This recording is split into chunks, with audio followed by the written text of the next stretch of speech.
Hey guys, welcome back to the Wood Metal Workshop. I'm Kent. We're on our Sunday live stream. Don't know if anybody's going to show up. Don't care. Been busy working in the shop this afternoon, getting some stuff done. With Valentine's Day coming up and my wedding anniversary, I've been working on a project for my wife. Making her a dozen of these.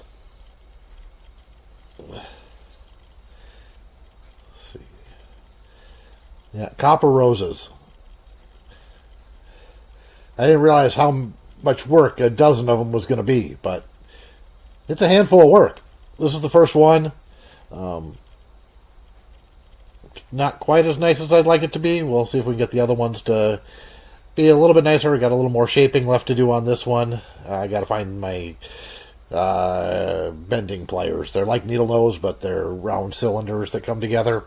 I've got them around somewhere. I don't remember exactly where they are, but they're around somewhere. So we'll get those and get this shaped a little bit better. And I've got a very dilute solution of acid that I'm using to clean the parts, and it's just not strong enough. And I took out the hot water heater, so I don't have hot water in the shop anymore. So I either gotta make some hot water or something, or like I said, go with a stronger acid solution to clean these up and be a little more careful with the soldering. But it's one of a dozen, so not the end of the world. So now I'm working on the leaves. So I got 2 done. I don't know if the camera will pick up the pattern in the leaf. Let's see. Yeah, you can kind of see it. So I'm going to get the pattern in all the leaves. 2 leaves per stem. That means I need 24 of them. I got a pile of blanks here, and I'm just going to sit here and work on these while we chat. So go ahead and make a comment. Let me know what you guys think. I don't know if you do anything for Valentine's Day. Like I said, my 35th wedding anniversary is coming up as well, so that's on the list. And her birthday, which is right here too. So got all those things all coming together at once. So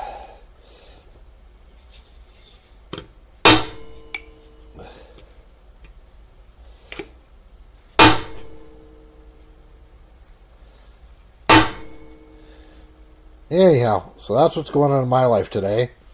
What's happening in your guys' lives? Anything special or interesting or unspecial?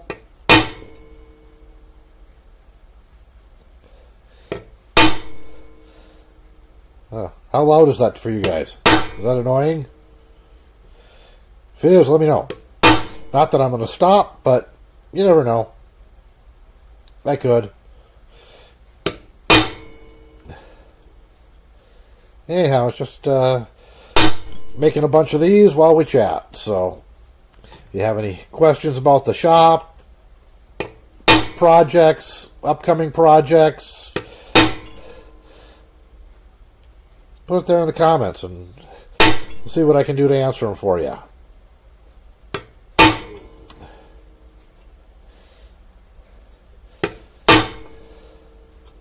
I rarely make comments on other people's videos unless I think there's something really that I can help them with. And I was watching Fab Rats this morning, and Paul was trying to stretch some aluminum tubing. And since I had just been working on these, and as part of that I was talking about annealing the copper so it makes it easier to work. Well, I had to go and make a comment to there. The aluminum is really easy to anneal.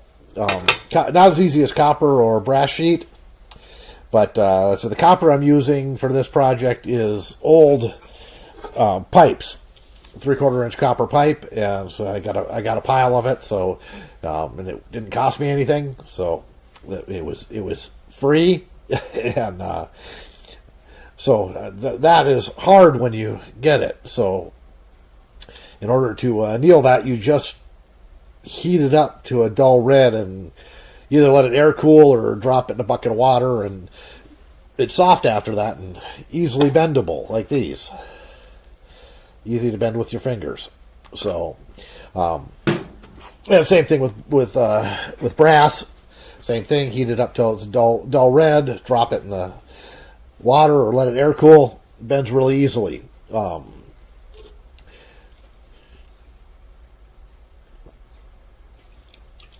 For aluminum, the easiest way that I've found to do it is to take the acetylene torch and set it for a very rich flame, or just plain acetylene.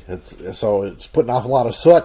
You coat whatever you need to soften with the aluminum in the soot, and then you go to a very soft flame, because you don't need a cutting flame or anything. A very soft flame, and you just heat it until the soot is gone, and let it air cool, and that will anneal it, so it's easy to bend.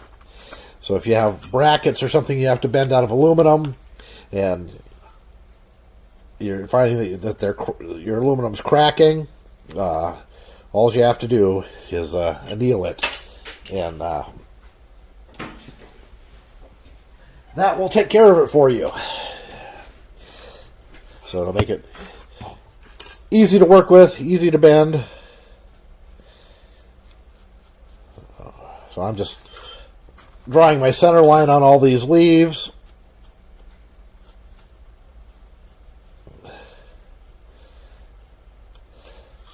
And then we'll go ahead and start whacking them with the chisel.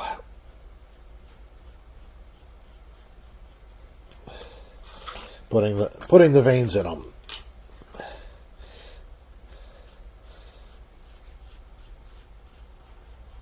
Cutting out all these parts, I needed so your pedal sections kind of look like a dumbbell. You'll see it in the video when I post the video, how to do the pattern, and the size of your pattern kind of just depends on the size of your copper. So, but you can make it as large as you want, as long as you have the proper size of copper to make the pattern out of. But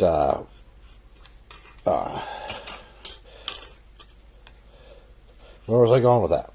Oh, so they're kind of dumbbell shaped, and I went with my dumbbell ends are this size, because this is the first round thing that I had handy to grab and use, and they would fit in my copper blank. And so I needed 60 of them for a dozen roses, because I think they look best when you start with 5 petals, or 5 sets of petals, so you end up with 10 petals on each one. You can do 4 or 6 too, but I think that 6 is just too thick, and I don't think it looks good. That could just be me. No. But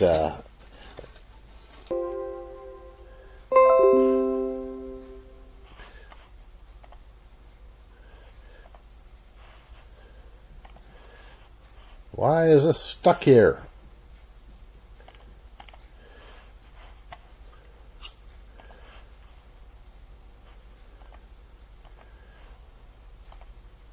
There we go. Okay. I guess I'm still here. That was weird. Anyhow. Okay, we're all good.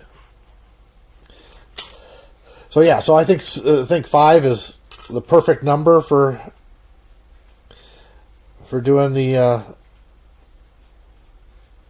petals. So because yeah, you get 2 petals from each blank.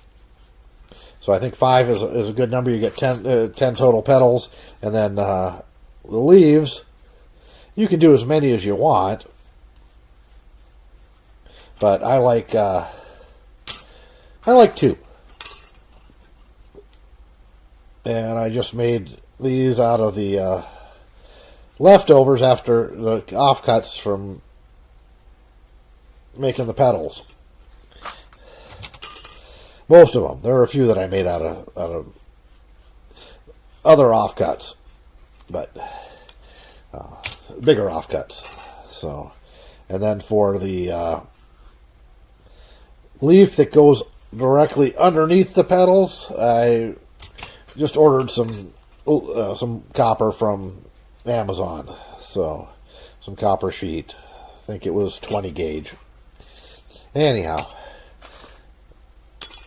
those are too far to reach over for right now, but yeah.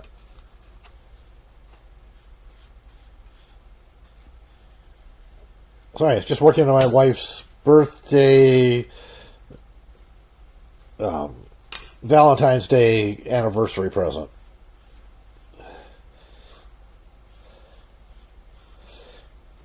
So, just making the leaves for the roses.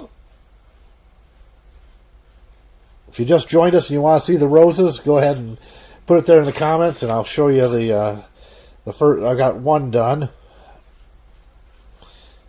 almost done. I got to do some reshaping on it, but it will. It looks pretty good, but I can make it look better. And then, like I said, I've got a very weak acid solution that I use to clean the copper before I put everything together. And it's not quite strong enough to clean the one that I have made.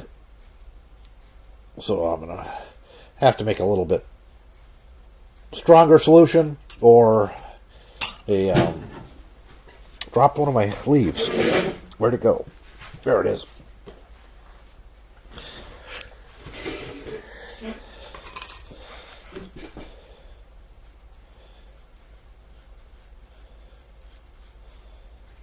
Okay, got my lines drawn on all of them.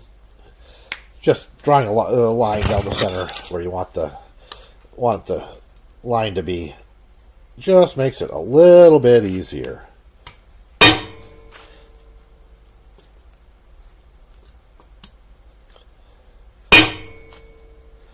And we'll just go ahead and tap our way through these.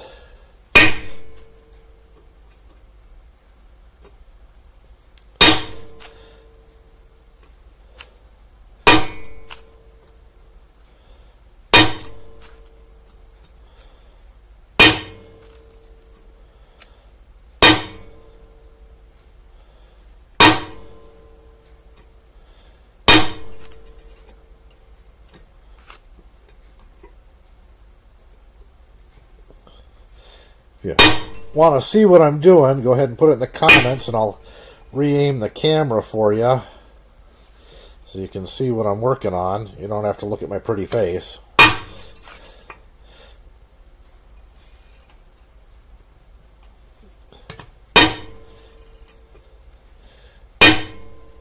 Well, that's what this whole thing's about, sharing knowledge. Oh, missed one there.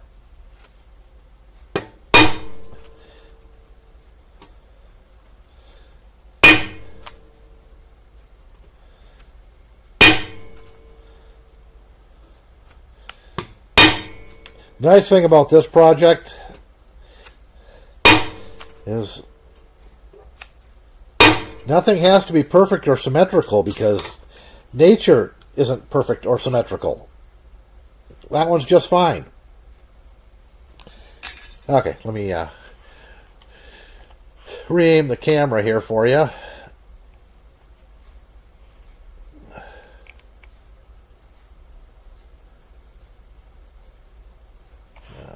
Switch to that one.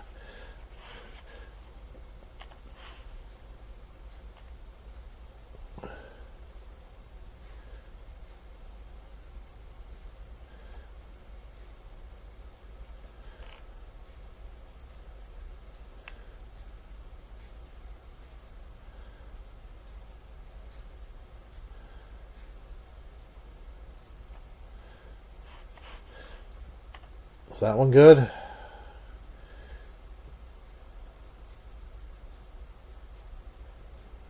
Yeah, there we go. So now you can see what I'm doing.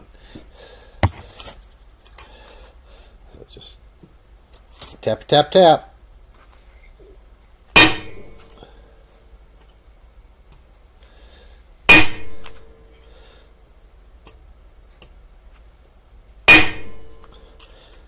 Overall, these are pretty darn simple to make.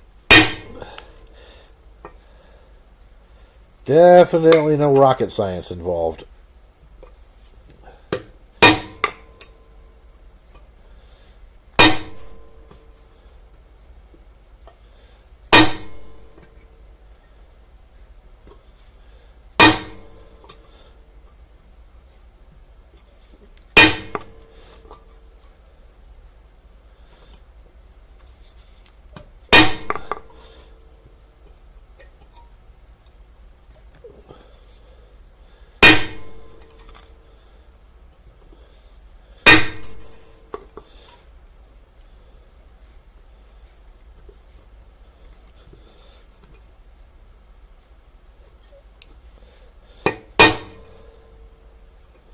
Got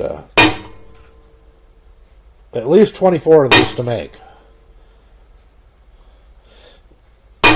Got to remember to save at least one to shoot some video of.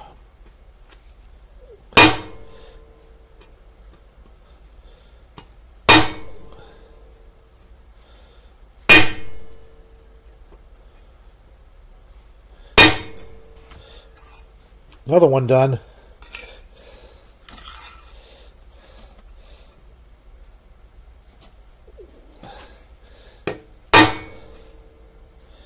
It's been cold here, really cold. Had negative 30 at the house the other morning. That's Fahrenheit, not Celsius.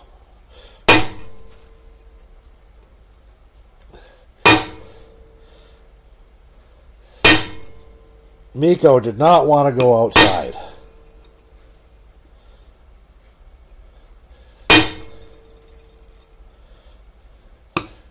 I don't blame him.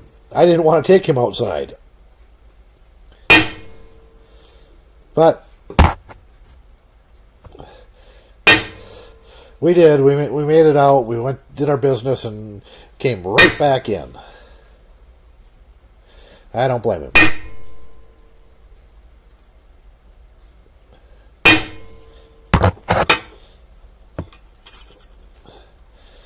Flatten that out a little bit, make it a little easier to get our lines lined up here.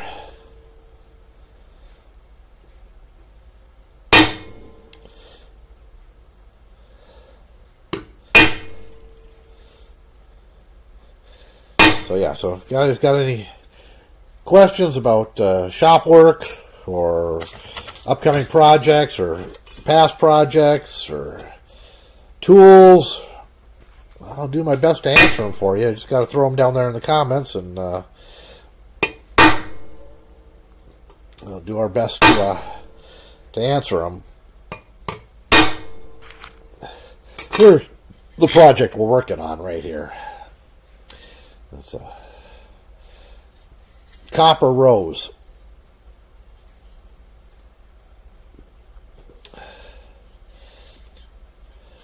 This is the first one just to make sure everything's going to work right. And I got enough to make 11 more. It's a lot of parts. That's, like I said before, that's 60 of the pedal sections, 24 of these leaves, 12 of the other part, which I don't have over here. It's on the other end of the bench. I'm not going to reach for it. I wonder how loud that is coming across on the video. Is that really loud? Annoyingly loud?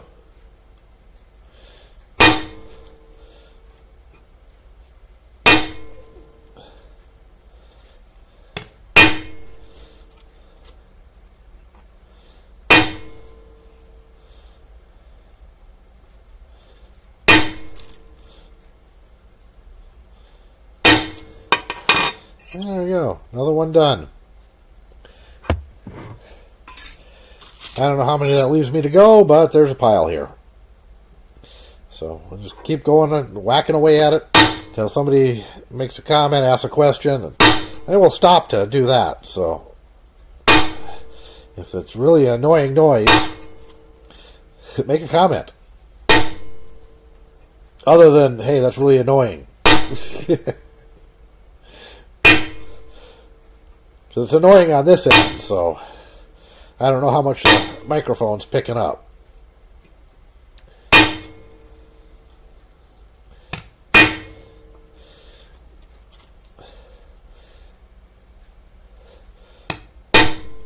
Yeah, I can't believe it was so cold. It's nice, comfortable 65 here in the shop, as it usually is.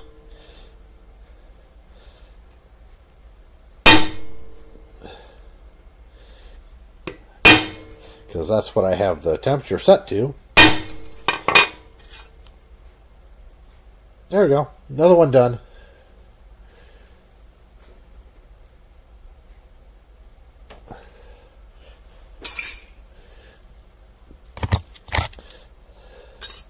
So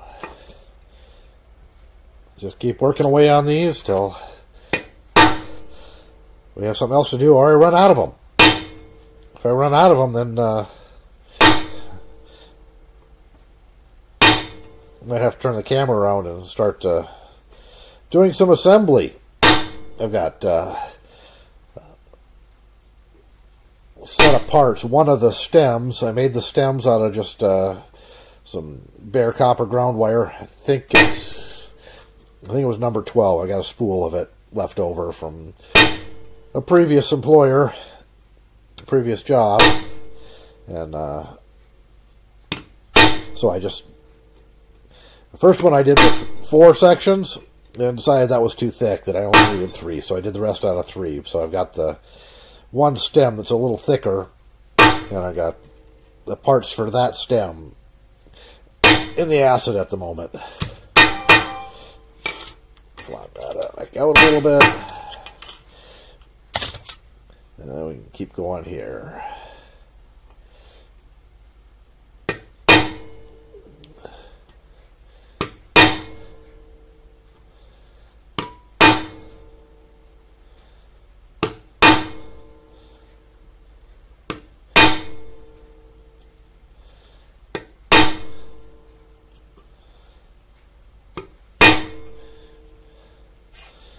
And there's another one done.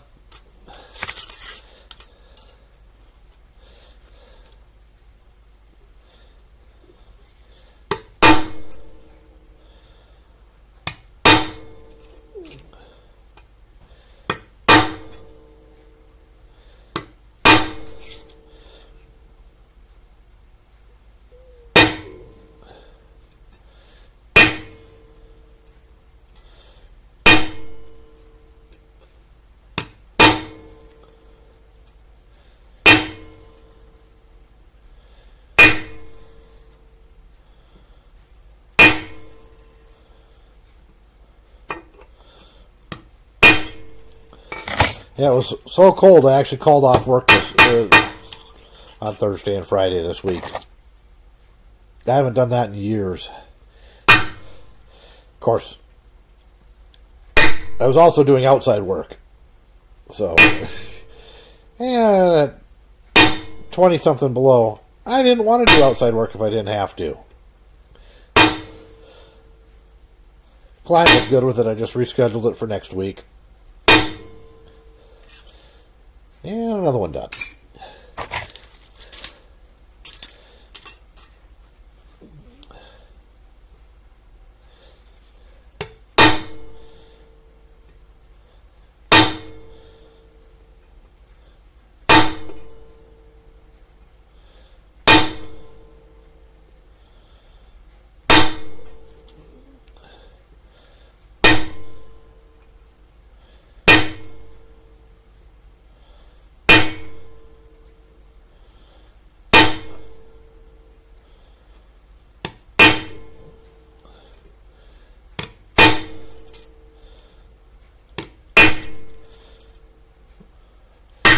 Tell you, doing projects that are part art is kind of nice because you don't have to be quite as exacting with your marks or your cuts and whatnot. So.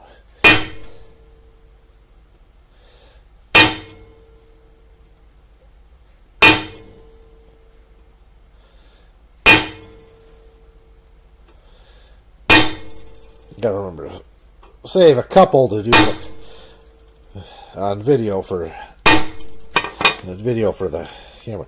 I haven't shown the backside, so this is what the backside looks like. Front or back. It's kind of interesting to look. We'll see what they look like after they've been acid dipped and cleaned up, but.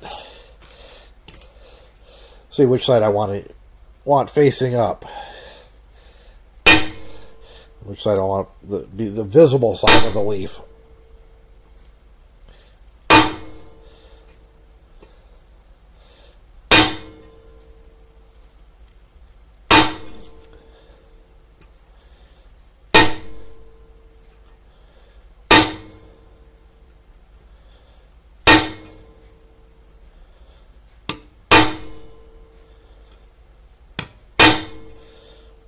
If you guys think this is repetitive, just think of how I feel.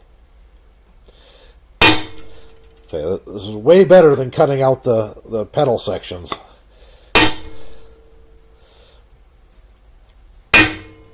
I did cheat and switch from the snips to the bandsaw, but the bandsaw blade was a little bit wide, so it was a little bit of work on more work than it should have been on the band side. If I had a 1/4 inch blade for metal handy, that would have been much better, but narrowest one I had was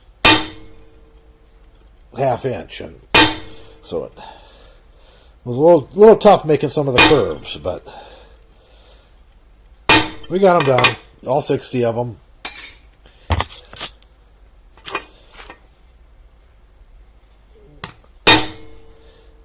Oops.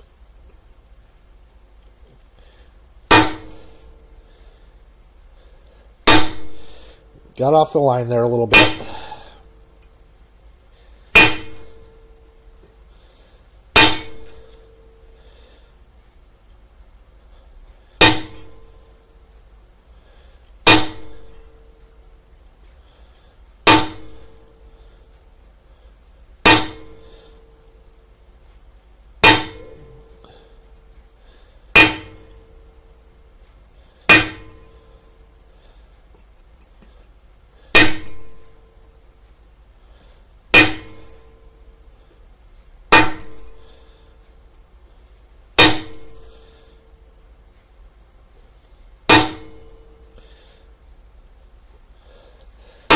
It's almost like playing whack-a-mole, except for a lot slower. Let's put another one right there.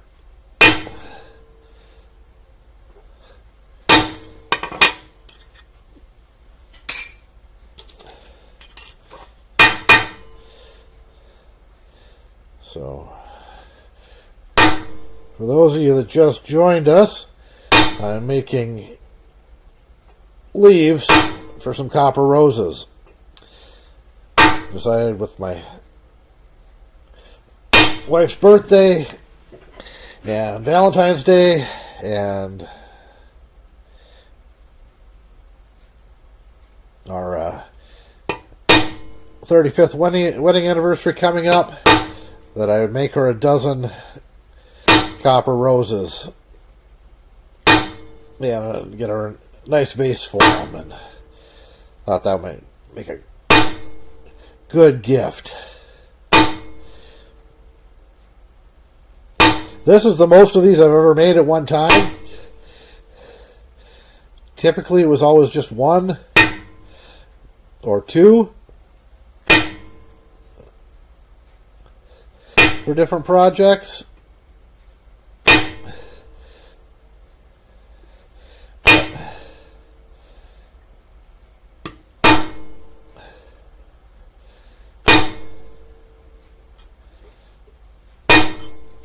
Never made a dozen before, and tell you what, a dozen of them's a lot of work. There's a lot of parts in a dozen of these.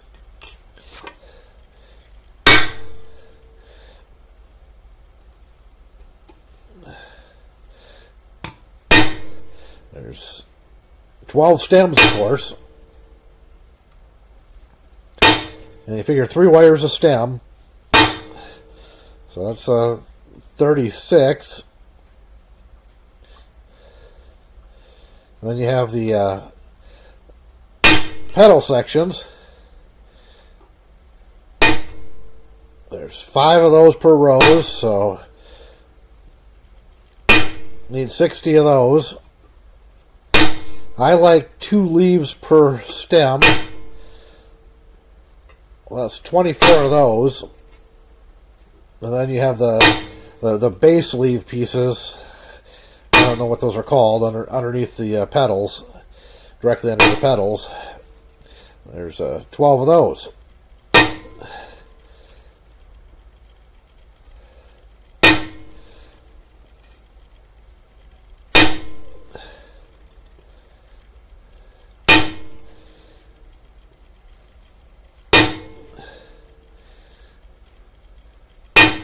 Hope nobody ever orders a dozen of these, because I'd be really tempted to make them, but I'd have to charge them a fortune to do so.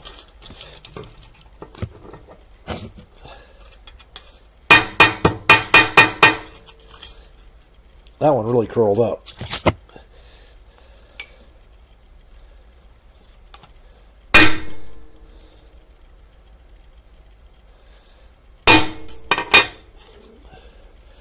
Let's see, I'm going to take 2 of these before I forget and set them aside for shooting the video on how to do this. And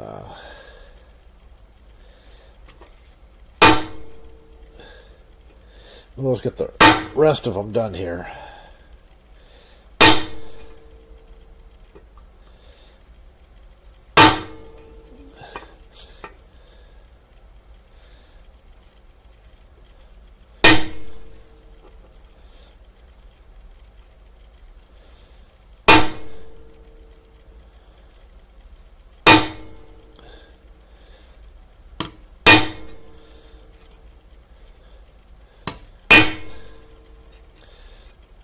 Like I said before, it's kind of nice to do something a little bit on the artsy side where precision doesn't matter.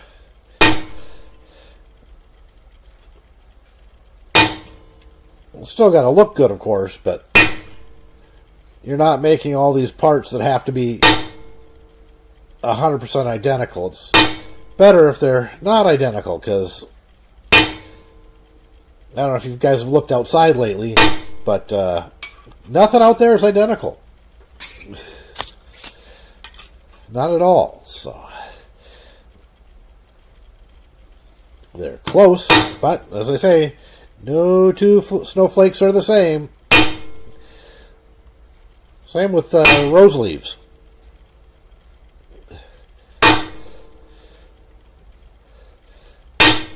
Different sizes, slightly different shapes.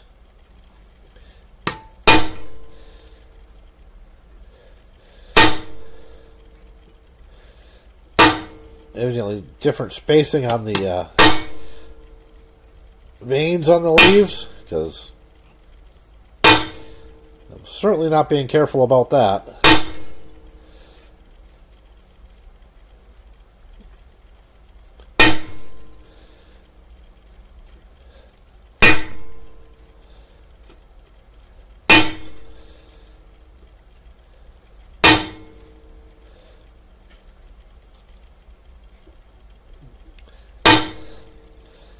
That one I'm going to have to check here real quick, because it seems to have a very nasty burr coming off the edge right there. Where's my snips? Let's get that fixed right now before I catch my finger on it, or somebody else catches their finger on it.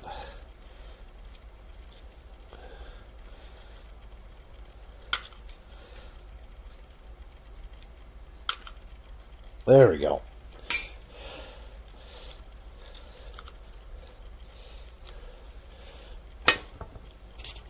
Handmade stuff. Gotta love it. Not right. I don't think. I guess I could have called it a thorn. Roses have thorns, right?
Go ahead and let me know if there's anything you guys would like to talk about.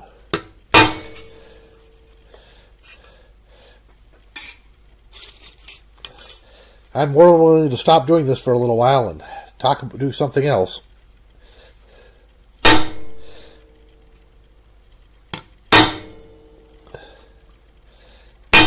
But I got to get this done too, so yeah, I guess got tonight and a couple hours tomorrow to get it done. So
another one done. So those of you who are just joining us, this is what we're making. Copper roses. Right now I'm just working on the leaves. This one's a little bit on the rough side. I got to do some more shaping on it. I just quickly bent it up to make sure that everything was fitting right. The stem is 3 pieces of copper ground wire. I think that's 12 gauge. Just twist it up with the drill. The video that's coming out on this shows the how to make the patterns for cutting out the pieces. And it's really, really easy to do. And you really don't need a lot of specialized tools. There's some stuff that can help you along if you're making a bunch of them, but if you're just making 1 or 2, all you really need is I recommend a propane or MAP gas torch,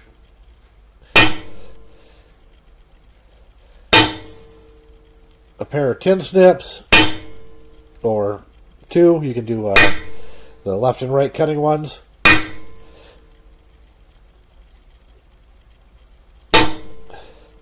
Maybe a hacksaw, depending on what you're using for copper.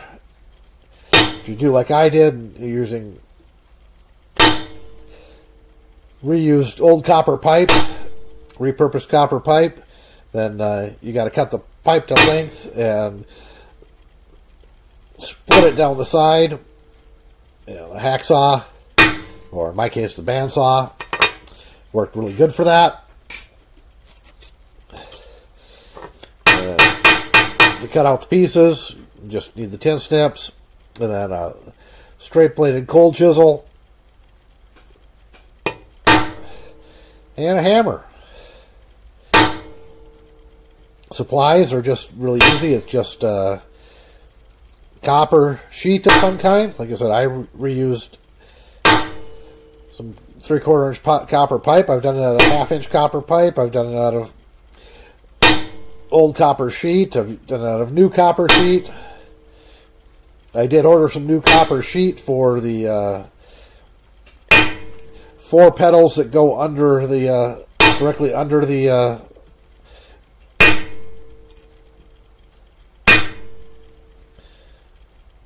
pedals. That's it. That's the word I was looking for. Pedals, because they were a little bit bigger than my my copper sheet, my copper pipe blanks.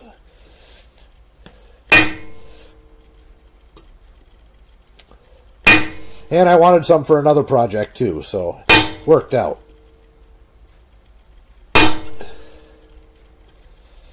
And there's another one done. Ooh, I hit that one so hard I split right through it. Oops. That's okay.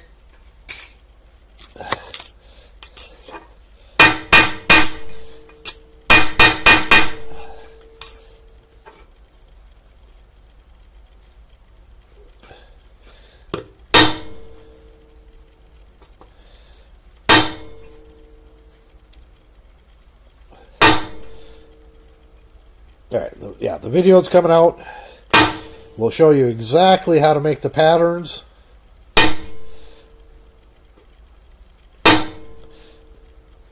And it's very easy. Anybody can do it.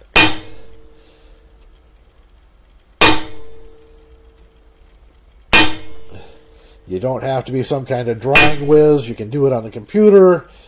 Probably pretty easy. You can do it on a piece of notebook paper, a piece of wood. I like doing it on graph paper because it makes it a little easier to get a little more symmetrical, but so this is nature. These don't have to be perfectly symmetrical. Every piece doesn't need to be the same.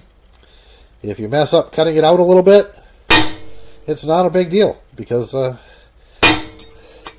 nothing in nature is the same. Alright, I only got a few left here. I'm going to get this done, and then I'm going to end the stream unless we're chatting about something interesting. Yeah, what? 5. Yeah, 5 left. Including the one I'm working on.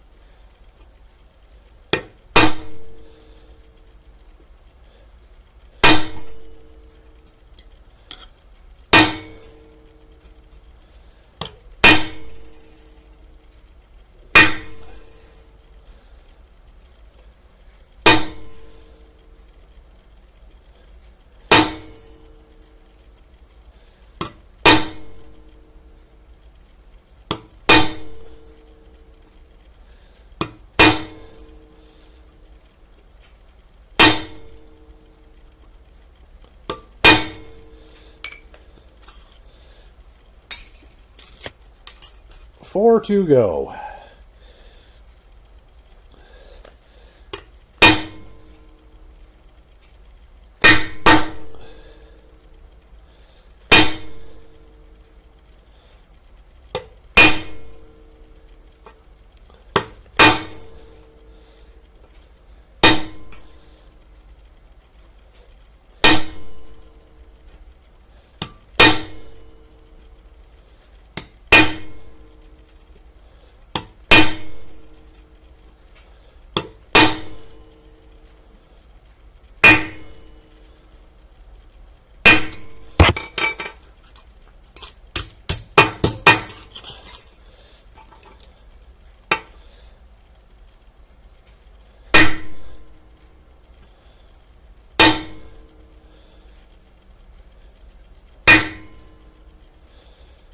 Got a few more of these to go, and unless we're chatting about something interesting, I'm going to go ahead and end the stream, but I'm willing to answer just about anything. You got any questions about the workshop or past projects, future projects, this project I'm working on right now? More than willing to talk about just about anything.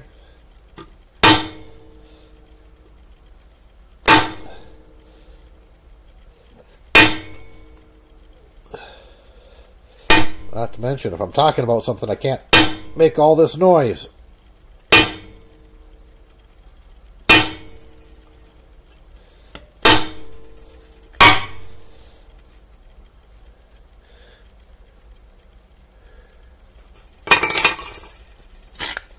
This right here. So we're making some copper roses. A dozen of them to be exact. My wife's birthday, Valentine's Day, and our 35th wedding anniversary is coming up. So I decided to make her some roses. Making her a dozen of them. So got a video coming out on that, of course. And yeah, these are the leaves for the stems of the roses. Got a couple left here to do.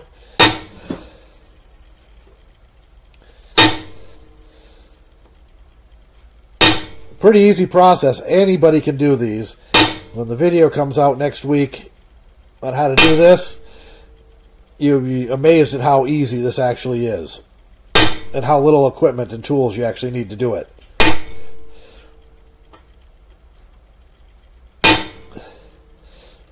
First one of these I ever made was in middle school.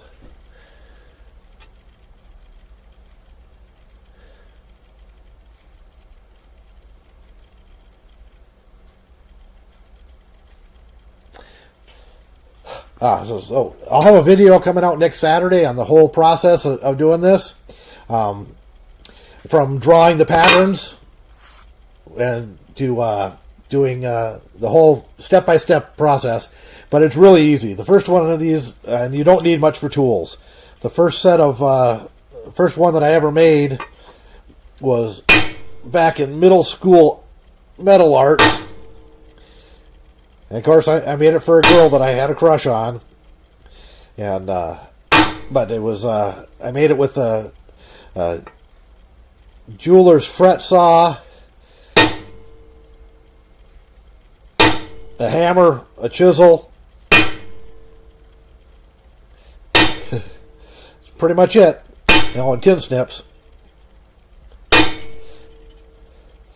It's a real easy process. Anybody can do it. I looked up some tutorials before I started this on the internet, and some of the steps they had you doing were ridiculous. And one of the things that really stood out to me in all those that I read through real quickly was nobody talked about annealing the copper. They're like, well, you need some tough fingers and some pliers, and it's quite a bit of work to shape them. No, it's not. All you have to do is anneal the copper, which means all you have to do is heat it up to a dull red glow with something as simple as a propane torch, and either let them air cool or drop them in a bucket of water, and the end result is this. You can bend it with your fingers. It's really easy to do. So I walked through all those steps in the video. The girl's name.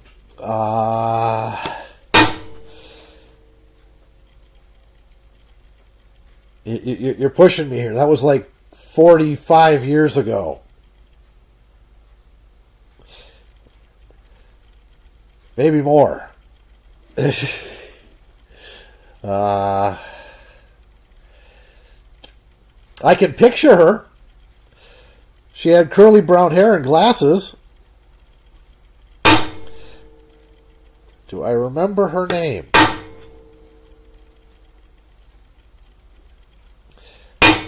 No, I don't. We had...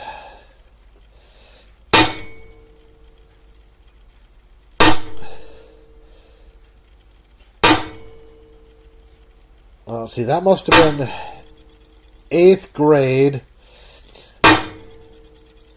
So we had earth science and she wasn't in my English class.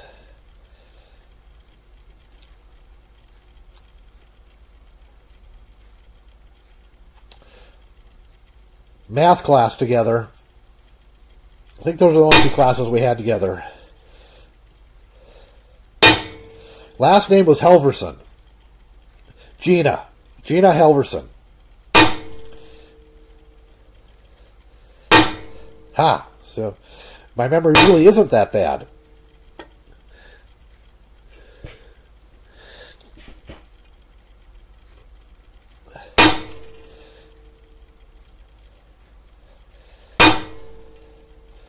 Took a minute though, didn't it?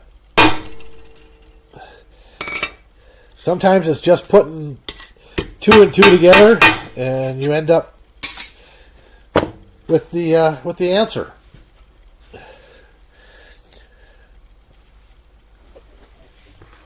So anyways, yeah. So Saturday I'll have the video on the whole process coming out. Let me grab the other parts here so you can see what they look like.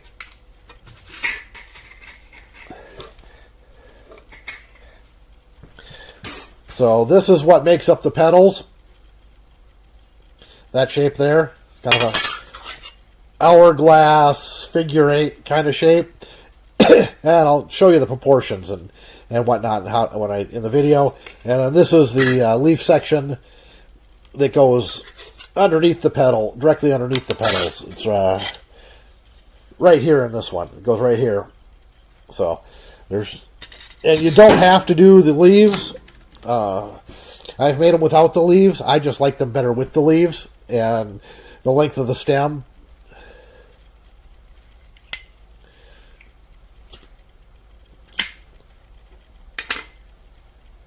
But right now I've got one stem that I made out of 4 wires instead of 3. That was the first one I made and decided it was too thick and too stiff. I couldn't bend it really easy. So I've got the parts for that one because the hole in the center needs to be slightly bigger. And that one they're soaking in the acid right now, just a mild muriatic acid solution. So I think it's the best way to clean up copper before putting them together. So after the stream here, I will go and put some baking soda in there, neutralize that, rinse them all down, and then make up another solution to put the rest of them in and let those soak overnight, and get these put together tomorrow morning. And because tomorrow's the last day I have to work on this, so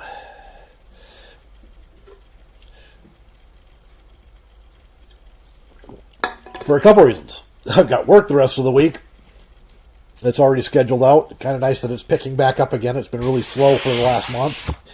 And losing the transmission in the work truck didn't help any. Big box store. This came from Menards. I can't remember what the percentage of it is. It's already somewhat diluted.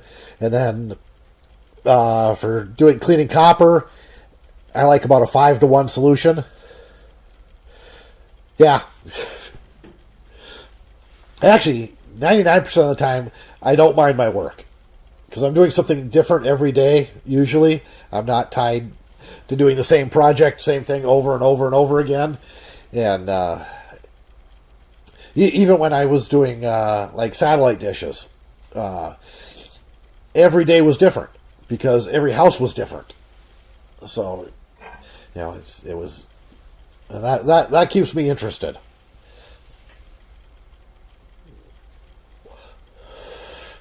So most of the time I don't mind going to work. I did call off work on Thursday and Friday because it was so cold here. Woke up Friday morning and looked at the outside thermometer, and it was 31 degrees below zero Fahrenheit. That's cold. The shop was nice and warm, though. The shop was 65. So, gotta love that in-floor heat in the shop. Best decision I ever made, that's for sure. If you're building a shop, put in-floor heat in. It's so much more comfortable having warm feet. Now, granted, with the in-floor heat, you can't just turn it off if you're going to be gone for a week and turn it back on and get it to warm up. That ain't going to happen. Up here in Minnesota in the wintertime, you turn it off for a week. This shop actually isn't too bad. The floor during average winter temperatures, so between, say, 0 and 20 degrees Fahrenheit, which is our winter averages, the floor in here will keep the shop above freezing with the boiler off for 5 or 6 days. So not too bad. I've run out of propane a couple of times, and it's not, oh my God, I'm out of propane. It's, I'm out of propane. I better order some. And tell them that I'm out. Not an emergency delivery, but just a quick delivery. My propane company, I should say, my new propane company, the last winter and this winter, really good.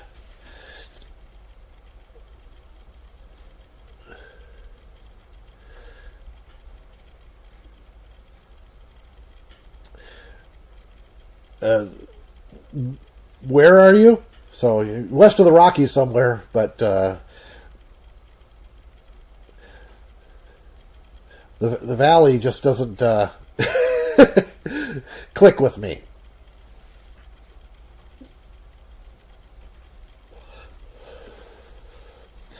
There, now that we're done pounding on stuff, we can switch our camera view again. Let's get this back.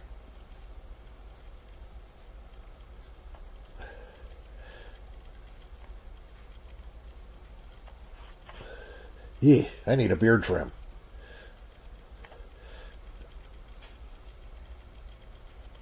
Okay. You're in an area with a lot of YouTubers in it. A bunch of the guys that I watch. Robbie Layton. The guys down south of you there. Matt's Off-Road Recovery and Fab Rats. And then, of course, Heavy D. right there in the area too. So quite a few people that I watch right in that general area.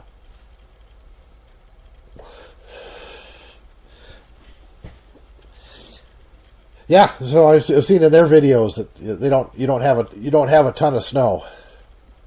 And then of course up north in Oregon there, what's the channel? Another tow truck off-road recovery channel up there. They're not getting any snow, even in the mountains. They're getting very little, so it's not looking good for a spring melt. That's for sure.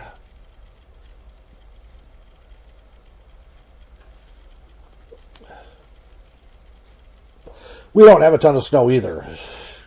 I think we've probably got like 8 inches on the ground, but we had a lot of wet weather.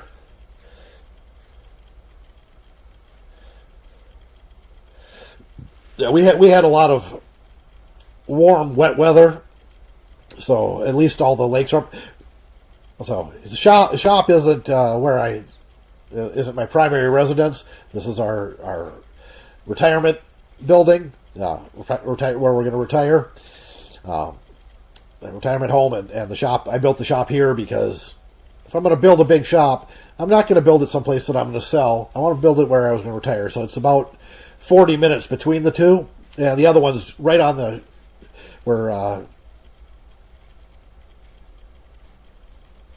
two long blocks off Lake Superior where we live. So we get lake effect. So during the winter, we're somewhat warmer there by the lake because the lake holds heat for a long time, and a massive amount of water. And during the summer, we're cooler. Same reason. That massive amount of water never heats up. The core temperature of that lake is 42 degrees. So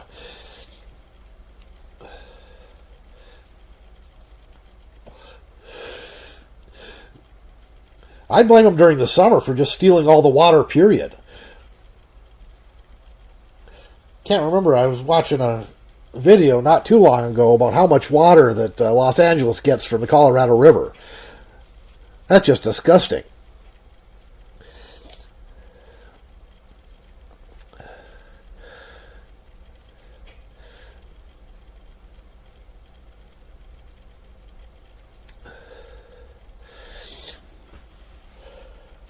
But it's been, for us it's been a fairly warm winter. This is the first real cold snap we've had. And supposed to be over here warming up to normal temperatures, which for most people would be, oh my God, that's cold.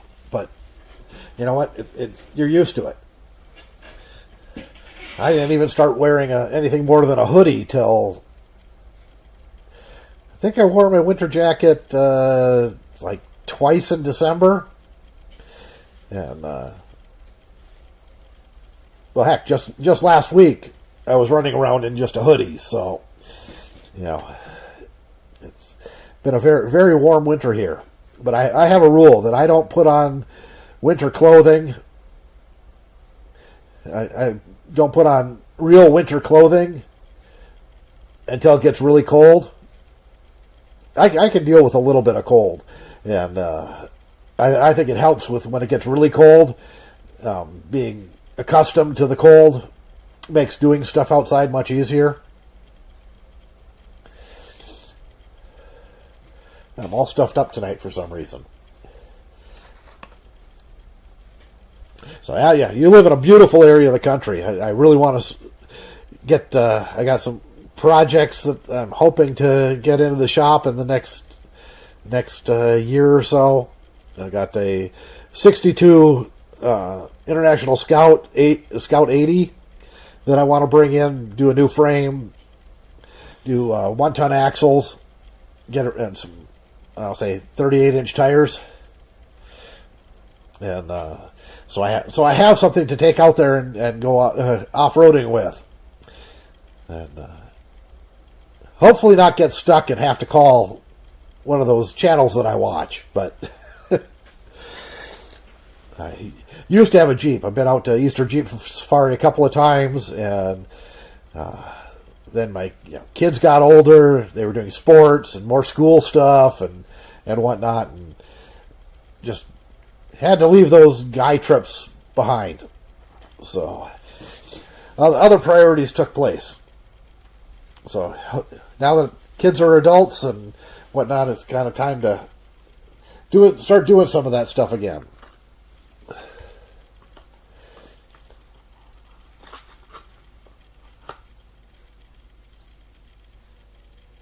Yeah, I love Scouts. I always have. I grew up. One of the first vehicles I ever drove was a '68 Scout 800, and 3-speed on the floor.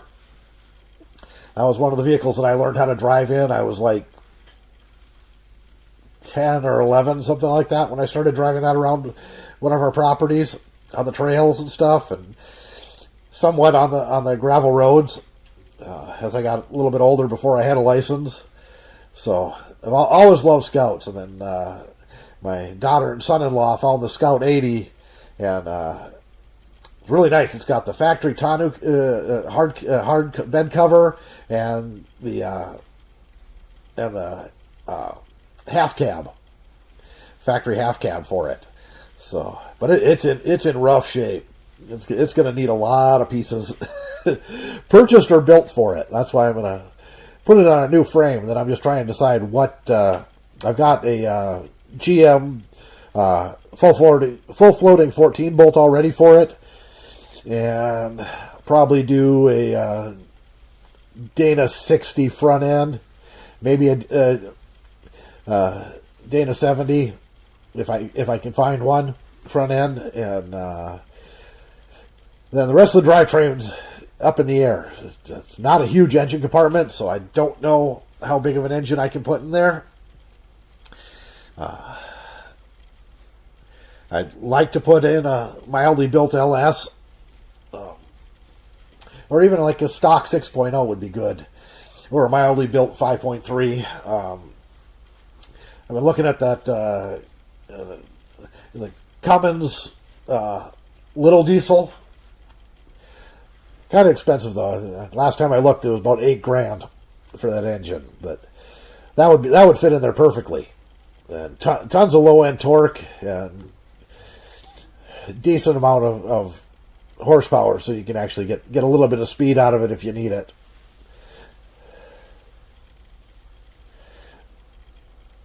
Yeah, the mildly built LS 5.3. I think it'll fit. I'd have to measure it. There'd be some trimming and moving of stuff, firewall, etc. But it would be that would be probably my cheapest option. I know I've got a 6.5 liter GM diesel, not the 6.6, not the Duramax. I've got the older one sitting in my old work truck outside. It's got 340,000 miles on it, something like that. Still runs like a top. So it's just transmission's weak in it, and the rest of it's rusted out. Oh, real brakes. I don't have a death wish. Very far from it. So, as one of my friends used to say, you certainly like building these things, but you never drive them very hard. Yeah, it's a Minnesota body, so it's got some serious rust. It's from the rockers down, it's pretty much gone.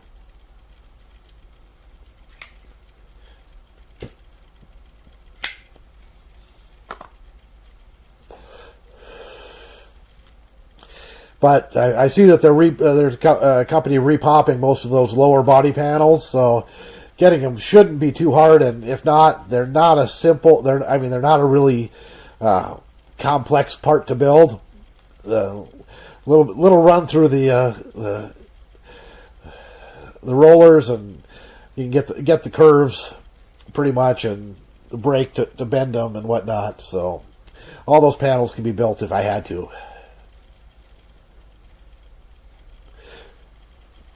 Yeah, it's working on Minnesota vehicles. If you ever watch Eric over at South Main Auto on his channel, he's constantly dealing with the same thing, except for he's got vehicle inspections to deal with where we don't. I was actually saw a truck driving by the other day that the frame was bent so bad that it looked like this. It was just horrendous. So, but yeah, everything up here is rusted. And anything old, that is. Yeah, new is just until it's rusted. So.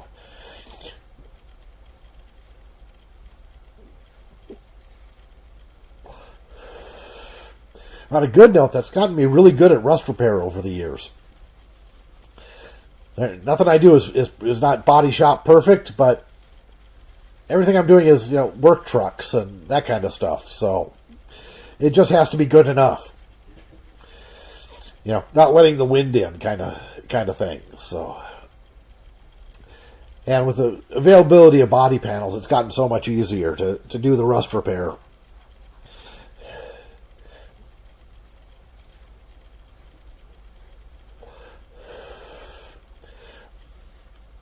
I couldn't imagine growing up in Vegas. It does not seem like a place that I'd want to raise kids. I don't know. I looked at moving to the Minneapolis St. Paul area when our oldest son was little. I had a pretty decent job offer down there. I had been going down there for work and driving. So I'd go down there for 3 days, work for 3 days, come back, and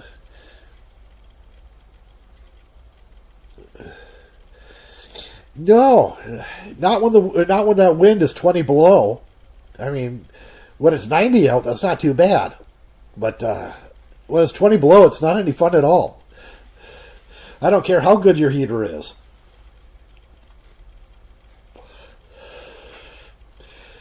I've driven a few of those. I had a 77 Jimmy. My grandfather bought it new, and I bought it from my uncle in '86. Yeah, and it didn't have floorboards when I got it. It had holes. To drive it, you'd rest your feet on the cross member. So good thing that the gas pedal and the brake were hung from the firewall, because otherwise, yeah, it wouldn't have had those. Yeah, that was my first vehicle that I did any kind of sheet metal work on, and put 2 new front fenders on it, put 2 new rear quarters on it, new outer rocker. The inner rocker was serviceable, and new floor pans.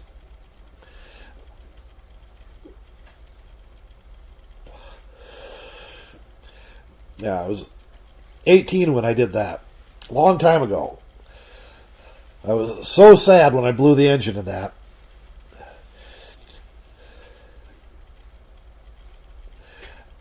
No, they were bolted to a 2x4 that kind of spanned across the holes when I got it.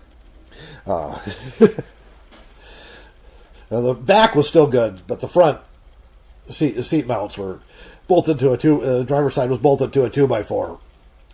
So there was a cross member right there too, but my uncle had bolted it to a 2x4 to keep it from falling through any further. So that was my uncle's hunting vehicle, so he didn't care. The only time it got used was in November to get out to the hunting shack. So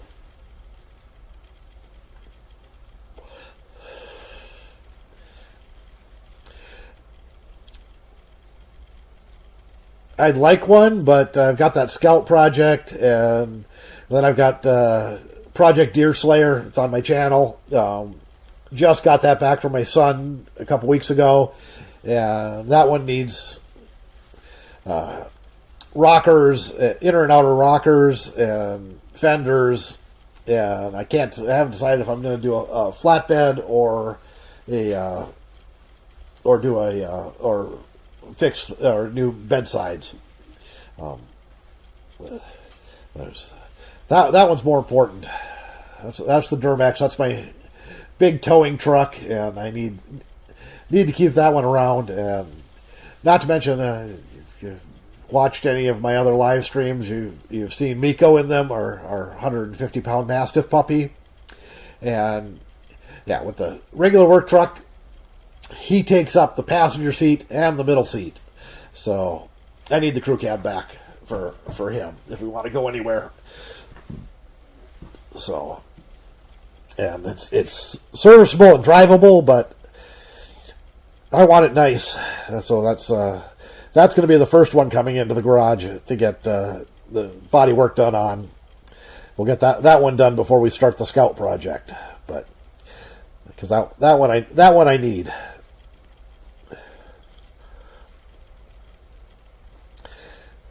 Maybe someday I'll get another Jimmy. I got enough projects already to last me till I'm dead. So I don't know if I need to add too many more to it.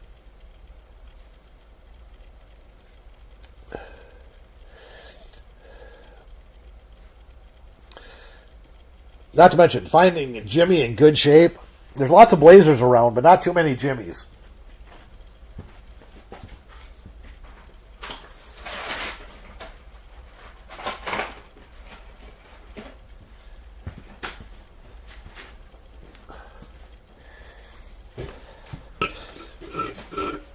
But, eyes are always open. If I come across one that's in somewhat serviceable shape, Robbie Layton's doing one right now, and newer, and not from Minnesota. So,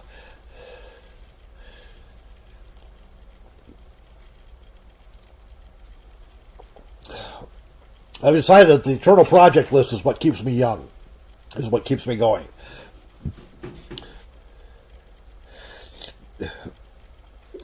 Well, to do change the Blazer to Jimmy, you got to put lock washers on everything too. That's a lot of work. I don't know if you ever heard that joke. The difference between a Chevrolet and a GMC is GMC has lock washers.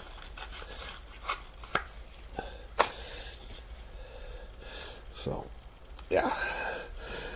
Yeah, it wouldn't be had. It's you can order all the parts to do it. It's not like it's that big of a deal. I'd be replacing a lot of those parts anyways, most likely the grill and whatnot.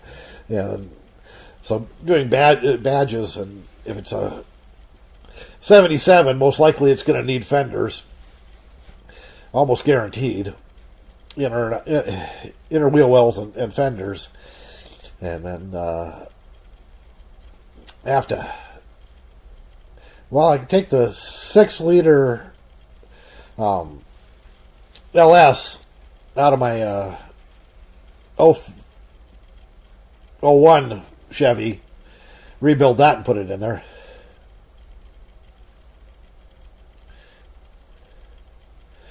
Yeah, yep. Yeah, Jimmy, let's see, I don't remember what year they started it, but I know they had 67 through 72 in the older body style, and then they went to the new body style in 73, along with the pickup trucks, and made it up through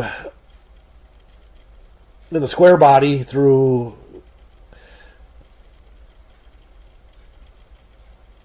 89, maybe 88, 89, and then they switched to they switched body styles. At that point, they made it for a few more years as in the new body style. A buddy of mine had one of those. Nice driving truck. I like the length of those. They're a good size. Mine, I had 3/4 ton springs under the rear end. So the truck was a 1/4 ton. Jimmy's came stock as a 1/4 ton. And I put 3/4 ton rear springs and a full floating 14 bolt in the rear, and I think Dana 44 in the front, I think is what it came with. Yeah, I think it was a Dana 44 in the front, and it came with a 12 bolt rear end, and I switched out for a full floating 14 bolt, and we did. When I got it, it had a 250 inline 6 in it, which I ran for a couple of years, and then I put a 350 in it, just mildly built 350 with a turbo 400 transmission, and that's when I did the 14 bolt in it. Yeah, of course I did a body lift with hockey pucks, stacked, drilled holes through through hockey pucks and stacked 3 of them up to do a body lift, and I think I had 35s under it, I think, like that. And then I was ripping down the freeway one day, and engine went bye-bye.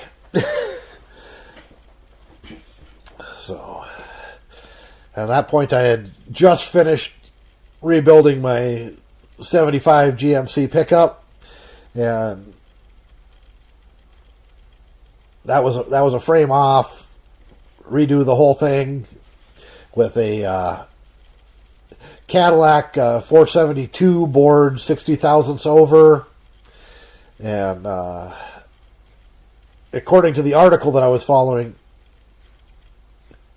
yeah, I know, they're difficult to find. Just wait till spring and go walk around any of the outdoor rinks. You can pick up a bucket full of them because the kids lose them in the snow. Yeah, they're hard to come by here. Did a lot of body lifts with hockey pucks in that era.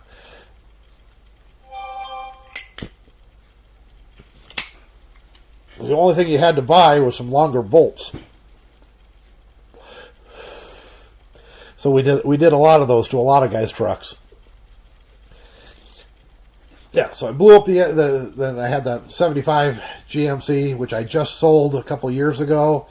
Had, like I said, a 472 Cadillac engine, board 60 thousandths over. I was following a rat build out of a Hot Rod magazine when I built it, and it was, according to them, it was a little over 700 horsepower the way it sat with the parts that they used.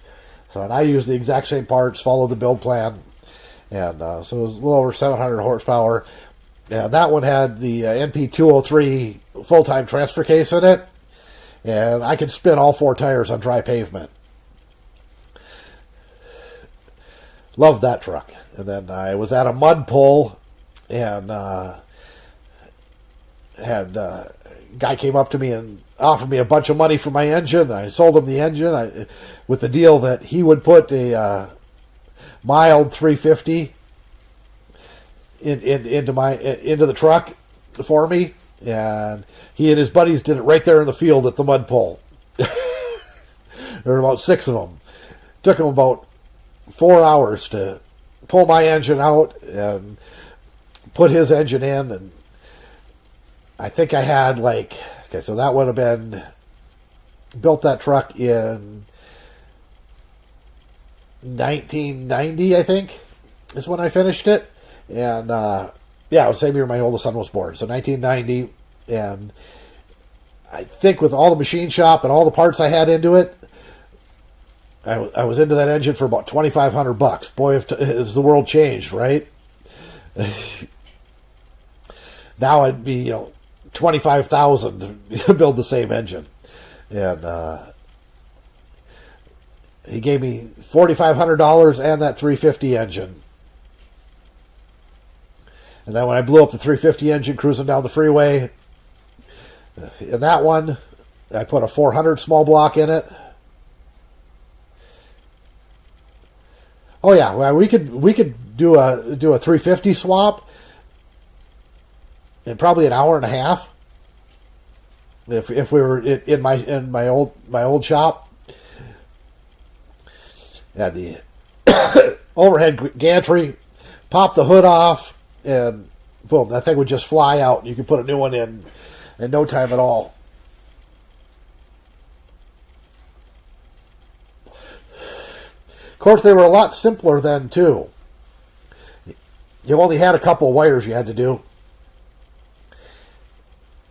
Yeah, I'm not easy on engines. That's why I switched to diesels mostly, because I can't seem to blow those up. They seem to last me forever. But yeah, big tires and deep mud, and well, the other ones I blew up on the freeway most of the time. So yeah, something about doing, it might be what can be considered excessive speed and turning a few too many RPMs.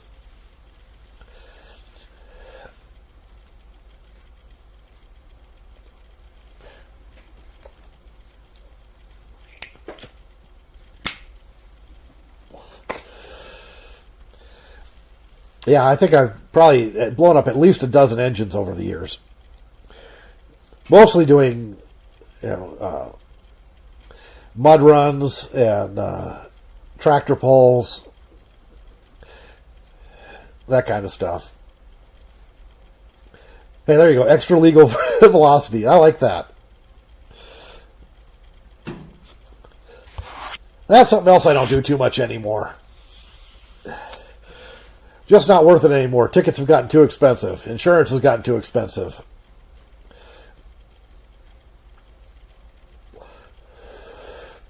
Back when I was young and stupid and didn't have kids, it didn't mean as much. But as soon as you have a few rugrats running around and they start tracking your points and reporting it to insurance companies and whatnot, things get really expensive really fast.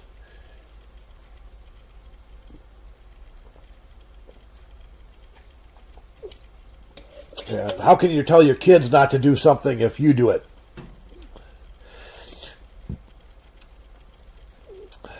Yeah, like heat for the shop. Back then, I didn't have to pay for heat for the shop. It was my original shop that I built. I didn't build. I had. I bought a triplex there was an old carriage house, and so the rent from the tenants paid for all the heat. Now I have to pay for it myself.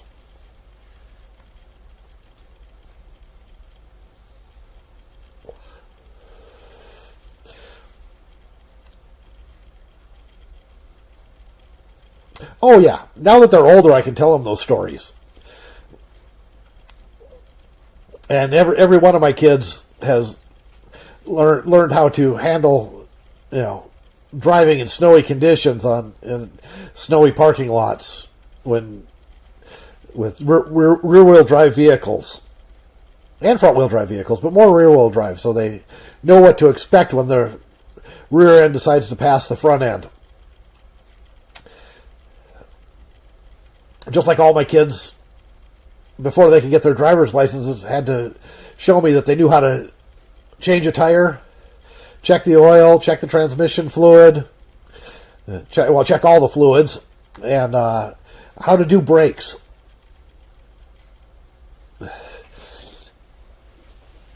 Mostly because I didn't want them getting ripped off going to some shop where they're going to tell them, oh, you need new brakes.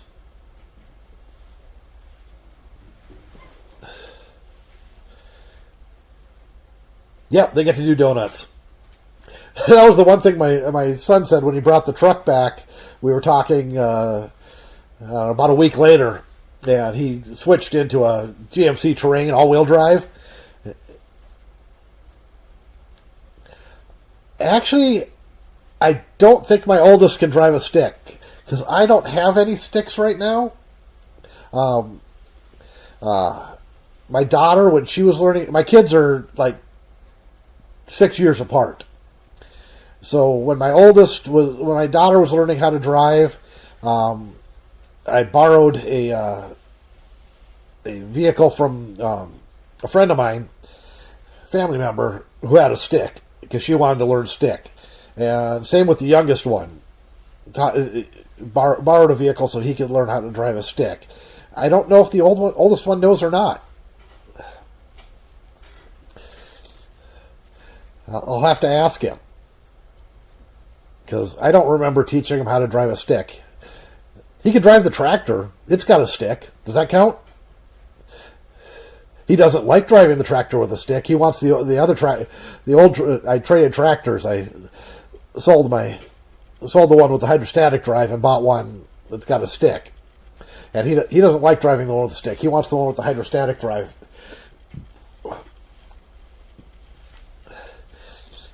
But the one with the stick is bigger.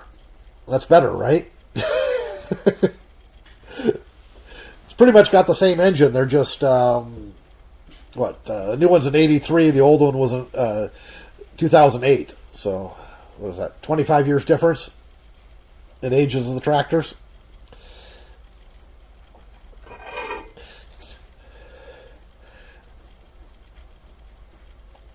But the new one's got a backhoe. The old one didn't have a backhoe. That's another project video I've got coming up. Pulling the tractor in here. I've got the parts to put a skid steer quick attach on it. And then video that's not published yet, and I don't know if it'll ever be published because my daughter is supposed to edit it for me, and she hasn't gotten to it in the last year and a half.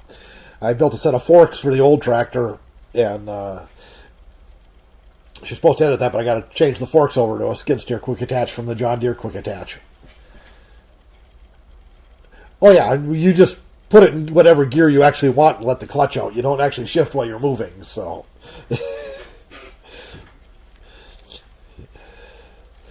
If you want to put it in 8th gear, you put it in 8th gear and just let the clutch out.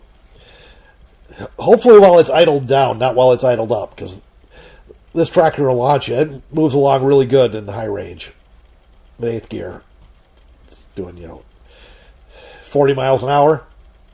So, yeah, you got to make sure you turn the throttle down and before you take off in 8th gear. I guess you could shift it while it was moving. I never have, because I've only used 8th gear once since I've had it. Just when I was going through all the gears to make sure everything worked. It's going to be a manual attachment where you got to move the levers yourself. Just because it's easier, and I don't change. I'm not running around. If I was using it for work constantly and constantly changing attachments, I'd want the hydraulic quick attach. But for what I do with it, basically I'm switching back and forth between the. This has got the wide. They got the wide front end, so the front end's 50 inches wide. So, yeah, I wouldn't want to do 50 with the narrow front end. I've been on plenty of big tractors with old big tractors, old Farm Alls and Massey Fergusons and stuff and John Deere's with the narrow front end, and running those in high range, doing 20 miles an hour. That's scary enough.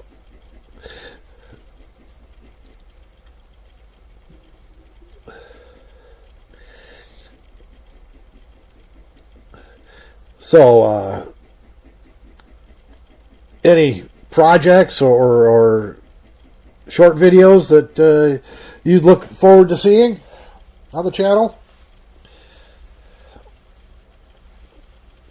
Right, it's wood and metal workshop, but I don't do much woodworking anymore. What I'm doing for woodworking is usually for clients, and because they have to be done in a timely manner, I don't get a lot of chances to film those as much as I'd like.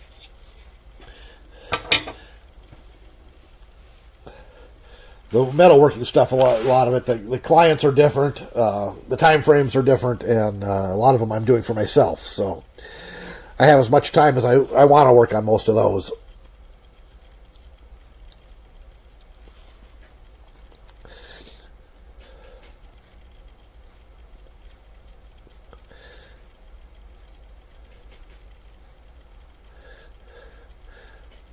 Oh, wow, I've been running for an hour and 36 minutes already. 8:30 here. I'm probably going to have to wrap this up fairly soon. Got to get some stuff done. Well, I've got the tracking camera and I've got the cordless microphone. Let's see. How far will this track me? Are you going to track me, camera?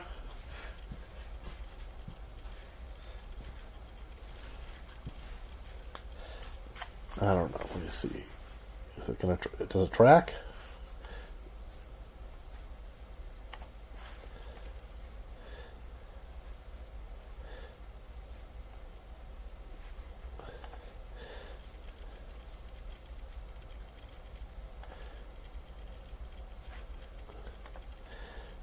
There, I switched it into tracking mode.